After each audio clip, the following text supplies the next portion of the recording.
Also tonight, the Census Bureau says that the millennials, those who are about 18 to 34 years old, have just passed the baby boomers to become the nation's largest living generation. This is bringing changes to our society. For instance, as baby boomers move to downsize and clear out their homes, young adults in the millennial generation are saying, "I don't want your stuff."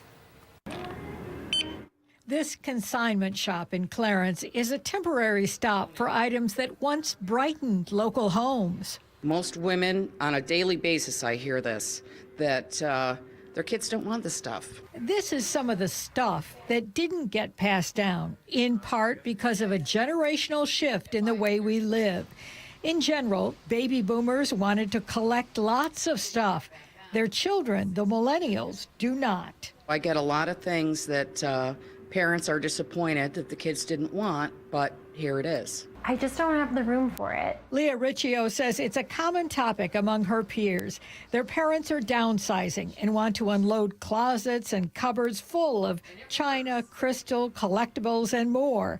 But their children are taking a pass. There were definitely a lot of frames, a lot of glasses and dishes, things like that, that she thought I would take, even if I didn't use it right now, maybe for eventual use, that I just kind of passed on. Leah shares a small apartment in the Elmwood Village. With more moves in her future, she's become a minimalist and diplomatically said no to her mother's gifts. I appreciated the offer, but again, just where I am right now, just kind of trying to keep things tight and not have too many things that will clutter my tiny apartment. Why don't you take the silver? At least it's not breakable, you know? Marianne Caprino is one of those baby boomer mothers who now realizes that her own daughter, living in a small New York City area apartment, will take very few of the family treasures. And my daughter is, you know, not going to entertain and require sterling silver, so I think that's the hardest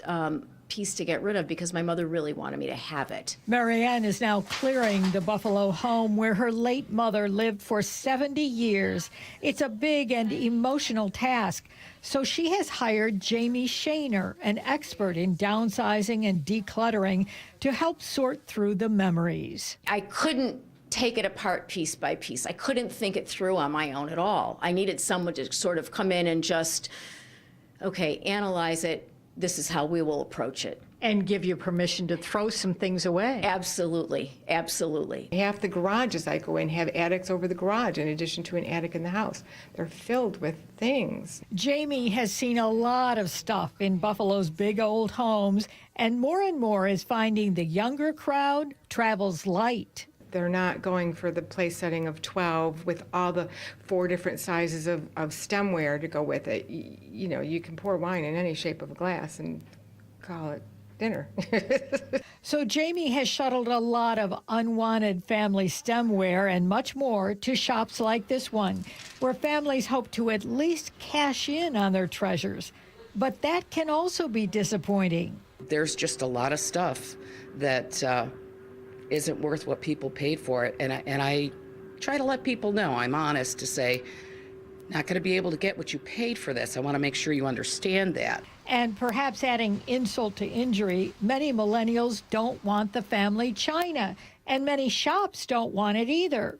Here's my good china, service for $12, hardly used. Would you take this china for sale? Unfortunately, no. And there's a few reasons why. Fine dining is kind of not as popular as it used to be. Not to mention you've got this beautiful gold trim, and it can't be put in a microwave or a dishwasher.